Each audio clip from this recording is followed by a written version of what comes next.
est entrée en vigueur le 23 janvier 2024. Donc cela fait environ 15 mois que cette réglementation est entrée en vigueur. Elle porte sur la réglementation des fintechs. Les fintechs sont ces structures qui fonctionnent déjà depuis très longtemps avec les banques, avec les établissements de monnaie électronique, et qui fonctionnent dans le sens d'améliorer les services qui sont produits, les services de paiement qui sont produits. Qu'est-ce qu'on entend par services de paiement? Les services de paiement sont donc tous les versements et les retraits qu'ils peuvent avoir sur les opérations. Il y a également la gestion des comptes, les virements, les transferts de fonds et les agrégateurs. Donc l'ensemble des services agrégateurs qui peuvent être proposés par les établissements de paiement entre les différents acteurs. Donc vous savez qu'il y a des banques, qu'il y a des EME, et l'interaction se fait à travers ces agrégateurs. La nécessité d'organisation était liée à deux facteurs. Le premier facteur, c'est la protection des déposants. La protection des déposants est un des objectifs clés d'une réglementation qui offre des services financiers. Protéger les déposants, protéger les avoirs des déposants, surtout cette catégorie de déposants qui a des actifs à travers la monnaie électronique. C'est la monnaie que nous avons dans notre portable. Cette monnaie qui a permis aujourd'hui une inclusion financière très large à de nombreuses personnes qui n'avaient pas accès à des services bancaires, à des services de microfinance. Cet argent est sécurisé dans les wallets qui sont dans nos portables, et donc il était important de protéger cette catégorie de déposants dans le secteur. Le deuxième objectif visé est bien entendu cette couverture du risque contre le blanchiment de capitaux, le financement du terrorisme et la propagation des armes de destruction massive. Le Sénégal vient de sortir depuis l'année dernière de la liste grise du GAFI, et vous savez que les effets négatifs sur une économie du blanchiment du capitaux. Donc, il était nécessaire également d'adapter l'ensemble des acteurs, de réglementer l'ensemble des acteurs pour pouvoir avoir un espace sécurisé, un espace financier sécurisé dans l'espace Union, UMOA et en particulier et également au Sénégal.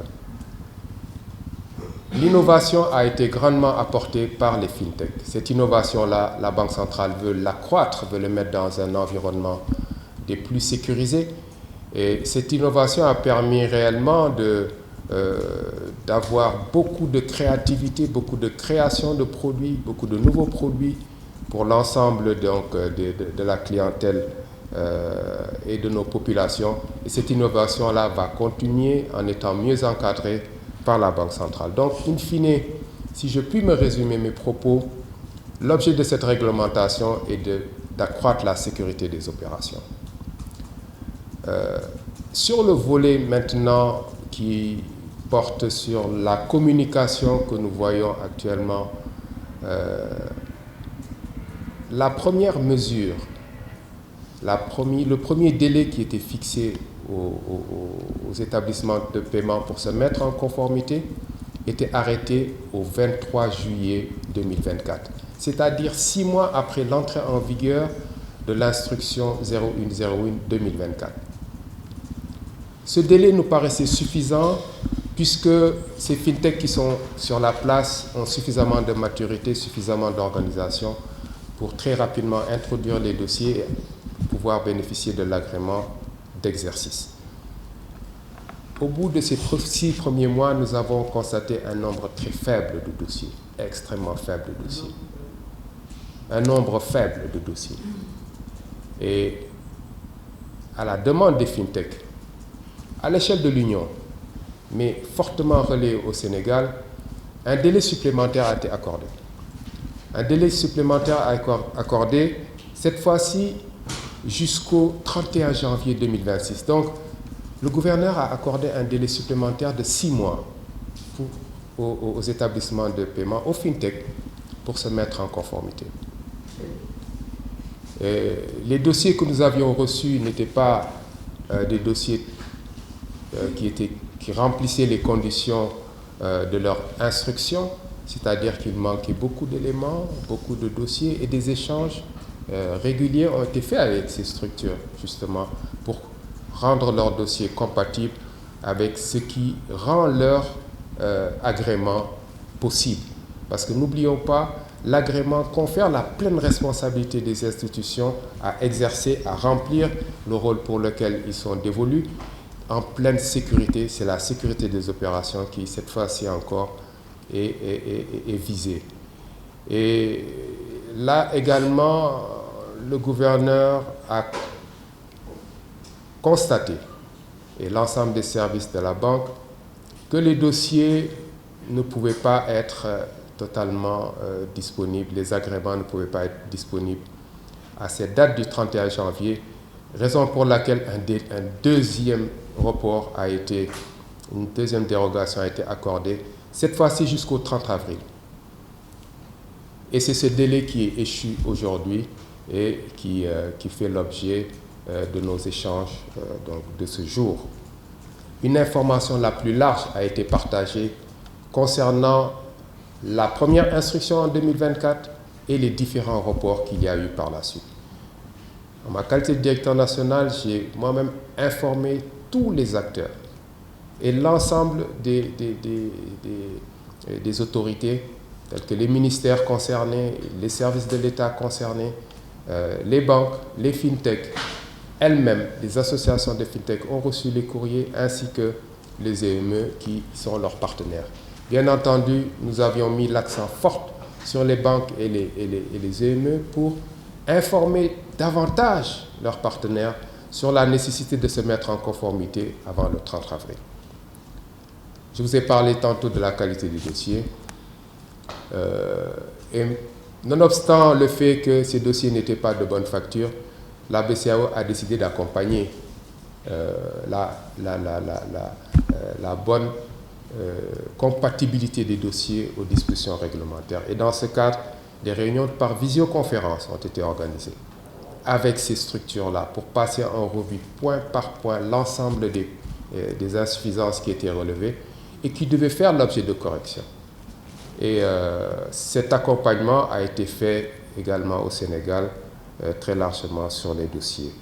Donc tout cela a conduit aujourd'hui à des délivrances d'agréments à des structures au Sénégal, également en Côte d'Ivoire, au Niger, au Mali et au Burkina Faso. En tout, 9 dossiers ont reçu leur agrément. Et donc, comme je le disais, 2 au Sénégal ont été agréés donc, à l'issue de ce processus. Les autres dossiers sont en instruction. Vraiment, nous mettons l'accent pour accélérer les dossiers et nous échangeons, nous envoyons pour compléter les dossiers à ces structures qui ont déposé tardivement, malheureusement, qui ont déposé très tardivement ces dossiers. Un nombre important a été déposé d'ailleurs dans les derniers délais, à fin avril. Et cela ne permet pas réellement d'avoir des avis rapides puisque nous devons les instruire conformément aux exigences liées par l'agrément. Nous avons recensé plus d'une centaine de fintech, plus d'une centaine au Sénégal qui offrent des services à la fois aux banques, aux EME et qui créent beaucoup vraiment de produits, beaucoup d'innovations.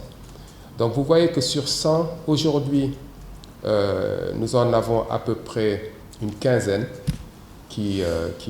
dont le dossier est en cours d'instruction avancée. Sur ces 15, 2 ont reçu l'agrément et nous en recevons tous les jours de nouveaux dossiers qui vont nous permettre vraiment de mettre en conformité toutes ces structures qui sont utiles et qui sont très utiles pour l'écosystème financier, puisque je vous ai dit qu'elles permettent vraiment de mettre en relation l'ensemble des acteurs, et ça c'est important. Maintenant, vous voyez que le contexte est quand même assez particulier. Beaucoup de fintech fonctionnent Et aujourd'hui, elles sont en illégalité. Elles sont en illégalité puisqu'elles offrent des services qui sont réglementés et elles n'ont pas rempli les critères d'exercice. Et pour ce faire, nous allons poursuivre le plus rapidement possible l'instruction du dossier. Ça, c'est la décision qui a été prise. Mais la principale explication de la mise en application de cette mesure à compter du 2 mai 2025 est liée au contexte.